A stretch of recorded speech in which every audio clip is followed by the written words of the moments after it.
Today is Friday, January 10th, 2025, and normally, after I get off work, I would be streaming, but today I'm going to show you a video because when I get off work, the final game of the college football semifinal playoffs is being played between Ohio State and Texas, and I really need to see who wins that game so I know who is going to play my Notre Dame Fighting Irish in the national championship. That, of course, has nothing to do with this game, but that is why I am presenting to you a video today instead of streaming.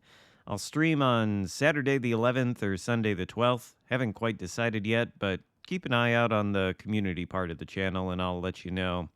Anyway, we've got a game in the Tier 7 Premium American Battleship, or I guess you could call it a battle cruiser. That's technically what it is. The Constellation. They gave the ship a buff in the December 2024 update. The buff was mainly to the reload time of the guns. I think they reduced the reload time base by 1 second. It was 25 and it's 24 now, something like that. However, we have the Weeb commander, Azurlane. No, not Azurlane.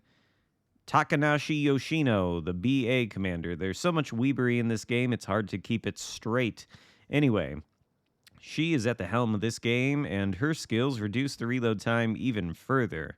So, we are sporting a 21.4 second reload time, or something like that. 21 seconds on 8 406mm 16-inch guns. These guns also happen to be some of the most consistently accurate guns in the game, especially for a battleship.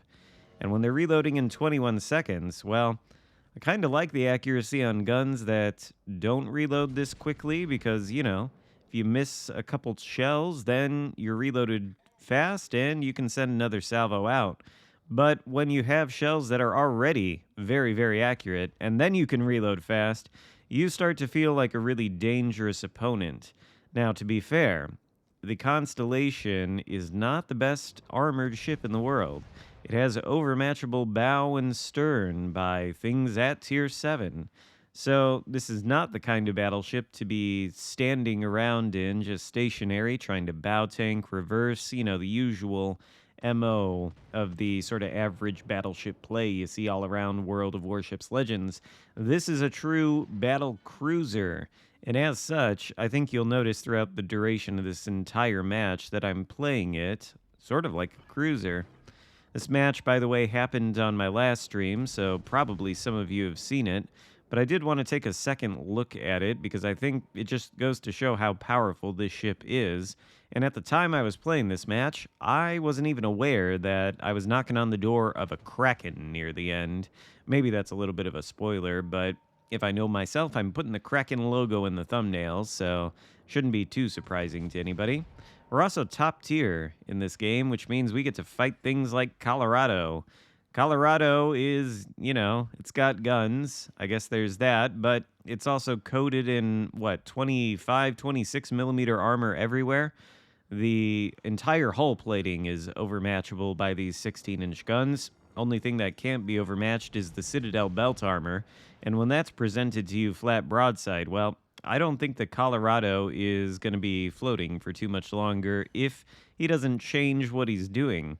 However, as much as I've told you that the dispersion and the accuracy on these guns are excellent, you really wouldn't know it from that salvo against the broadside Colorado. It's like RNGesus is giving him multiple chances to correct his angle here in order to avoid the lion's share of the damage. He's still not doing it, and this time the dispersion's a little bit more on point with 11,000.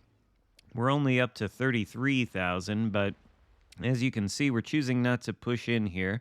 Primary reasons for that are, well, there's a DD spotted 10 kilometers away. We can see his torpedoes coming in. You don't really want to push into torpedoes, not when you've got a Colorado, another battleship, and a cruiser out there.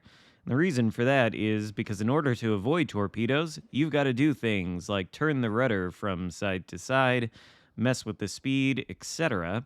It's a lot harder to turn the rudder side to side when you've got to worry about angling against not one but two battleships.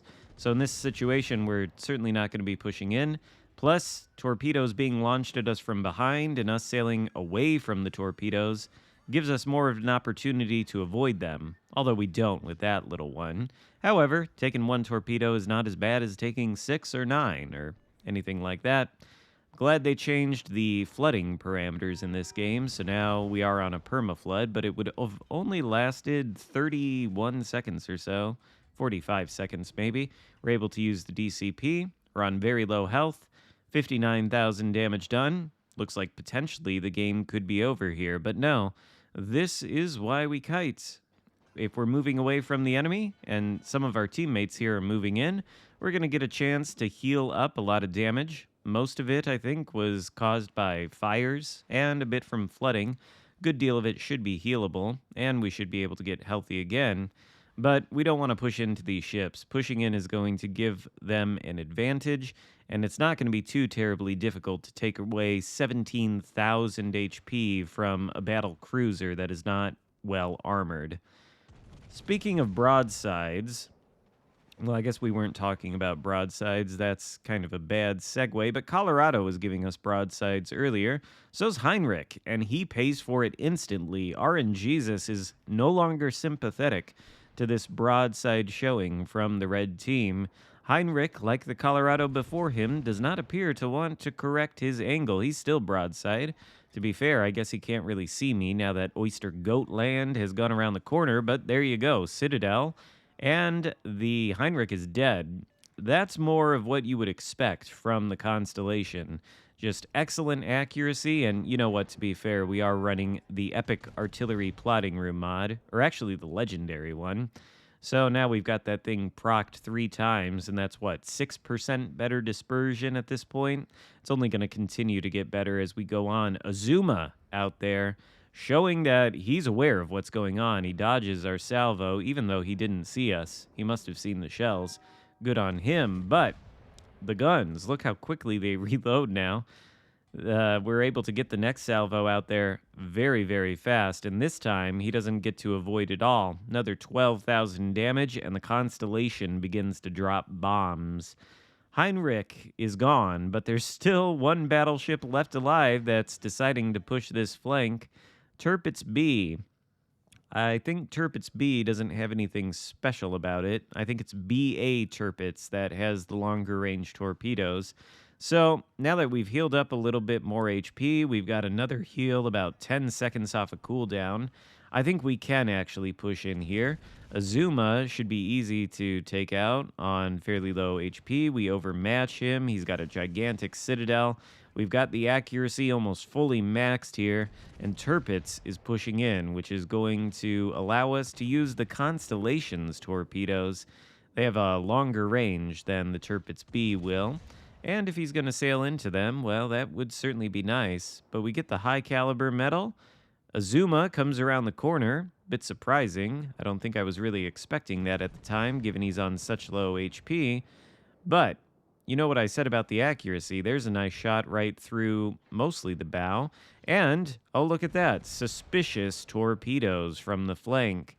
There was an Akatsuki sailing around earlier.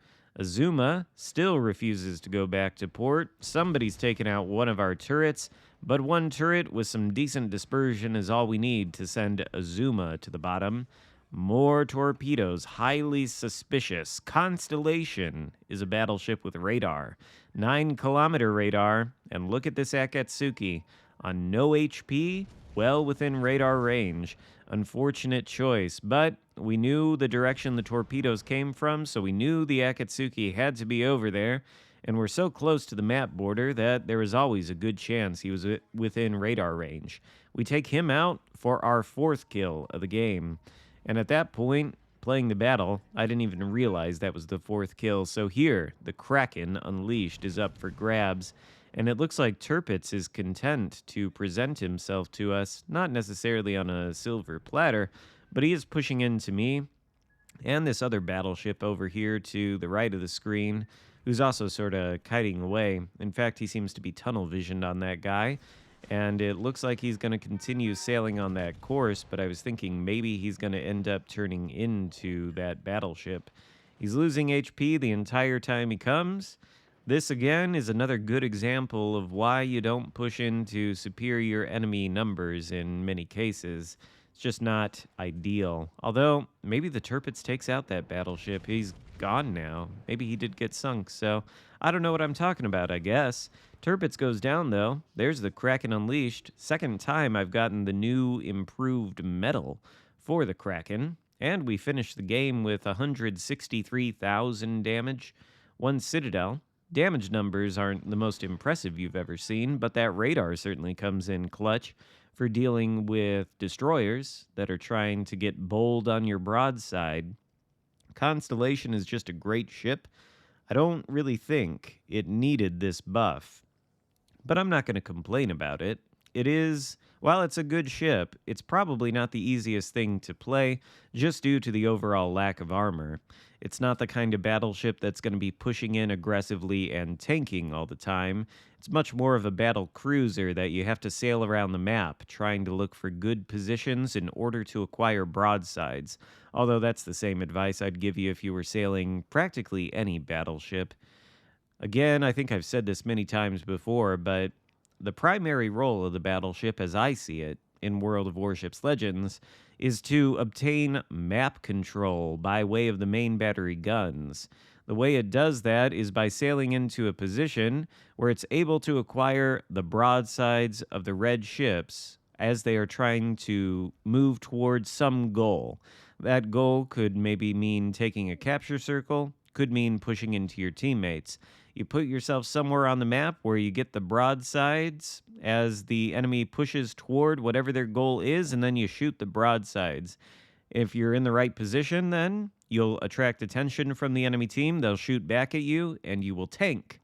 That is the secondary role of the battleship, but the primary one is looking for broadsides and trying to obtain map control. I think we held down that flank in the Constellation pretty well for the entirety of the game and are rewarded with it with a Kraken Unleashed.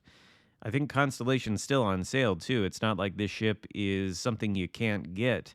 So if you're in the market for a premium battleship, well, having radar and this kind of really accurate, fast reloading guns, I don't know how you can go wrong with this one, honestly. Hope you enjoyed the video. I'll see you this weekend at some point for a stream. Give the video a thumbs up. Consider subscribing if you haven't already, and I'll see you next time. Goodbye.